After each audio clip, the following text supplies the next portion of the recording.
Meditating on Moloch and Mimesis. In the vast expanse of human history, civilizations have been plagued by coordination problems that have given rise to destructive forces. These forces, often characterized by a lack of cooperation and harmony, have the potential to undermine the very fabric of societies. In Meditations on Moloch, Scott Alexander utilizes the ancient deity Moloch as a metaphor to illuminate this insidious phenomenon. Moloch, a Canaanite god to whom children were supposedly sacrificed, represents the coordination problems that emerge when individual incentives diverge from collective well-being. These problems manifest themselves in various aspects of human life, from environmental degradation to arms races. Just as Moloch demanded sacrifices from ancient civilizations, our modern-day Molochs extract a heavy toll in the form of societal dysfunction, suffering, and lost opportunities for progress. Moloch has long been recognized as a symbol of idolatry and false worship. The Canaanite deity, associated with child sacrifice and the relentless pursuit of power, stands in stark contrast to the teachings of Christianity, which emphasize love, compassion, and self-sacrifice. Yet, as we delve deeper into this history, it becomes apparent that Moloch is more than a mere pagan deity. It serves as a metaphor for the darker aspects of human nature and the pitfalls that have beset Christianity throughout the centuries.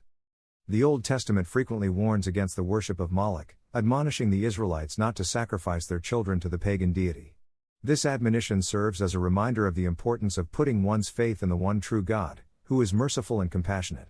However, as Christianity emerged and spread, the concept of Moloch would take on new meaning, as the nascent religion grappled with its own internal struggles and external pressures. Throughout Christian history, we find instances where the pursuit of power and influence has overshadowed the core teachings of the faith. Church leaders have, at times, succumbed to the temptations of worldly power and wealth, engaging in acts of corruption, persecution, and even violence. In these moments, the specter of Moloch looms large, representing the insidious lure of worldly ambitions and the willingness to sacrifice one's principles for the sake of temporal gain.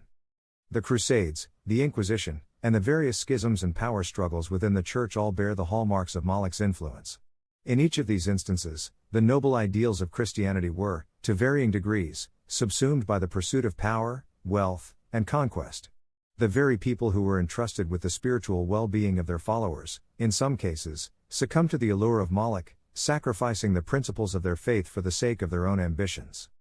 Despite these dark episodes, Christianity has also been a force for love, compassion, and spiritual growth.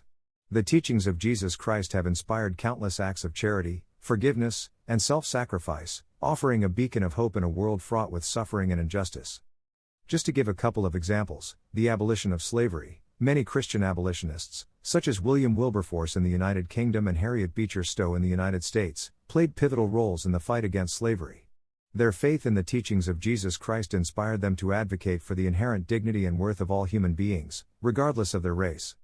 The establishment of hospitals and educational institutions. Throughout history, the Christian Church has been instrumental in founding and supporting hospitals, orphanages, schools, and universities. Many of these institutions were established to care for society's most vulnerable members and to provide education and opportunity to those who might otherwise have been left behind. It is this duality, this ongoing struggle between the divine and the worldly, that lies at the heart of Christian history. The concept of Moloch is not an artifact of the past, but is especially relevant today, as humanity stands at the threshold of a new era marked by rapid technological advancements. As these technologies burgeon and intertwine with the fabric of our societies, we become increasingly vulnerable to the destructive force of Moloch. One such technology, artificial intelligence, AI, has the potential to reshape our lives in profound ways. However, its development also poses significant risks, as the race to create more advanced AI systems can lead to a competitive environment that disregards the broader implications of AI deployment. Yudkowsky, a prominent AI researcher and advocate for AI safety, warns about the risks of uncontrolled AI development. He argues that if we do not carefully design and align AI systems with human values, the consequences could be catastrophic. One of the key points Yudkowsky makes about these risks is the concept of the intelligence explosion.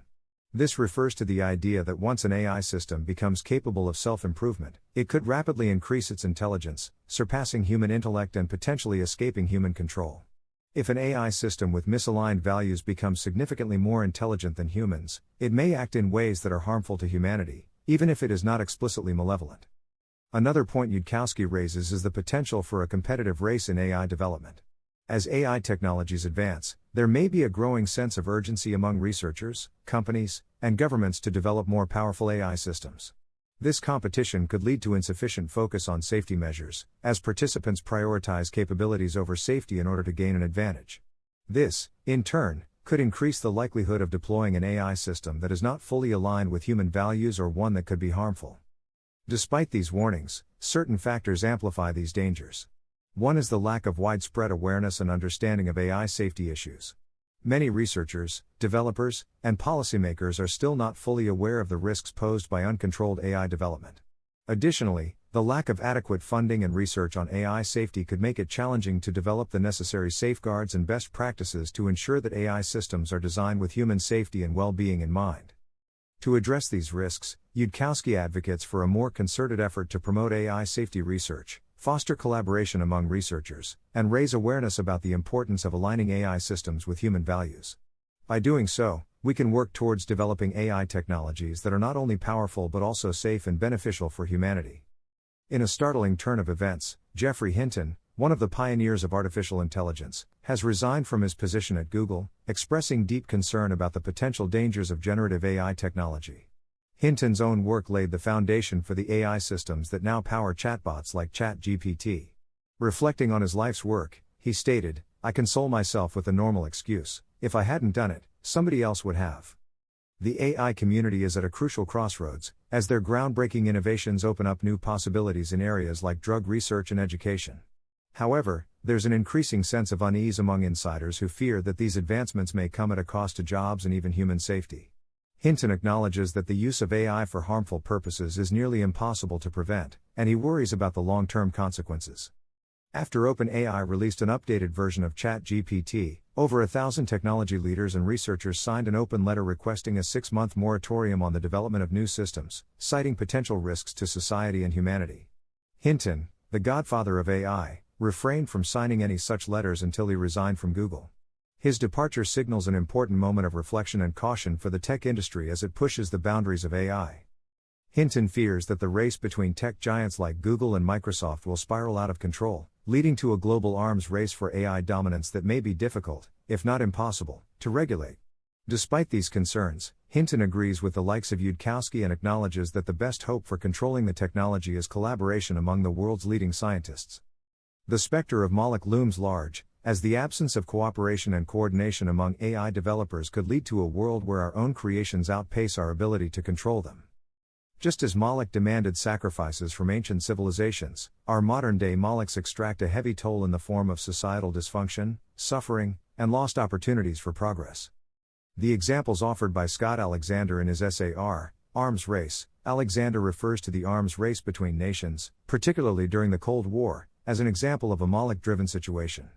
Despite both sides being aware of the dangers of nuclear proliferation, they continued to build and stockpile weapons due to the fear that the other side might gain an advantage. Overfishing. Another example Alexander provides is the overfishing of the oceans. Fishermen know that overfishing can lead to the collapse of fish populations, but they continue to do so due to competitive pressures. If one fisherman refrains from overfishing, others will simply exploit the resource, resulting in the same outcome. The Malthusian Trap. Alexander discusses the Malthusian Trap as an example of Moloch in action. Population growth can outpace the growth of resources, leading to poverty, starvation, and suffering. This trap represents a situation where any improvements in living standards or technology that increase resource availability would be offset by population growth.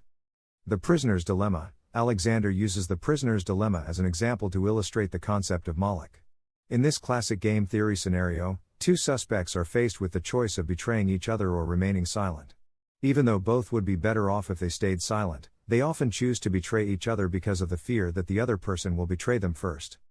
These examples demonstrate the influence of Moloch in various aspects of human society, where competition and self-interest can drive individuals and groups to make decisions that are ultimately detrimental to everyone involved.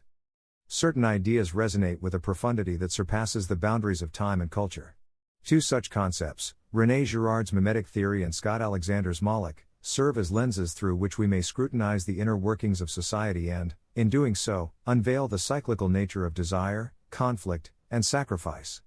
Girard's Mimetic Theory postulates that human desires are fundamentally imitative. We covet what others covet, aspire to what others aspire to, and yearn for the possession of objects, statuses, or relationships that are esteemed in the eyes of our peers. This imitation fuels competition, rivalry, and ultimately violence, as we jostle and vie for the same finite resources. Girard suggests that in order to alleviate this strife, societies channel their aggression towards scapegoats, individuals or groups who are sacrificed, either symbolically or literally, to restore harmony and order. Enter Moloch. Recall that this deity represents the relentless pursuit of progress and the inherent sacrifice it entails. Alexander's Moloch is a symbol of the insatiable hunger for advancement that drives societies to sacrifice their own well-being at the altar of progress. This force, both destructive and generative, engenders a perpetual struggle, as individuals and communities are compelled to compete or face obsolescence and extinction. At the confluence of these ideas lies a fascinating paradox. Mimetic theory speaks of the human tendency to imitate and compete, spawning discord and enmity. Moloch, on the other hand, symbolizes the collective drive for progress, the pursuit of which necessitates sacrifice and struggle. It is at this intersection that we unearth a startling revelation. These seemingly disparate notions are, in fact, two sides of the same coin. For it is in our mimetic nature that we find the seeds of Moloch. As we emulate the desires and ambitions of those around us, we stoke the fires of competition and rivalry. This, in turn, fuels the engine of progress, which demands ever greater sacrifices in exchange for the promise of advancement. The scapegoats that Girard identifies are, in a sense, offerings to Moloch, the casualties of our collective striving. And yet, even as we recognize the inherent destructiveness of our pursuits, we cannot help but be drawn to them. The allure of progress, of transcending our limitations and reaching new heights, is too seductive to resist. We are both the creators and the victims of the insatiable Moloch, willingly participating in a dance that leads to our own demise. In this twilight of introspection, we are confronted with a choice. Shall we continue to emulate and compete, to feed the voracious Moloch and suffer the consequences? In short, can we reap the benefits of transcending our limits, and limit the consequences of doing so? Can we overcome our instincts, even of the best of us, to create the insatiable Moloch? Can we tame the eternal beast of our creation? I don't know, but I am weary of those who think they do.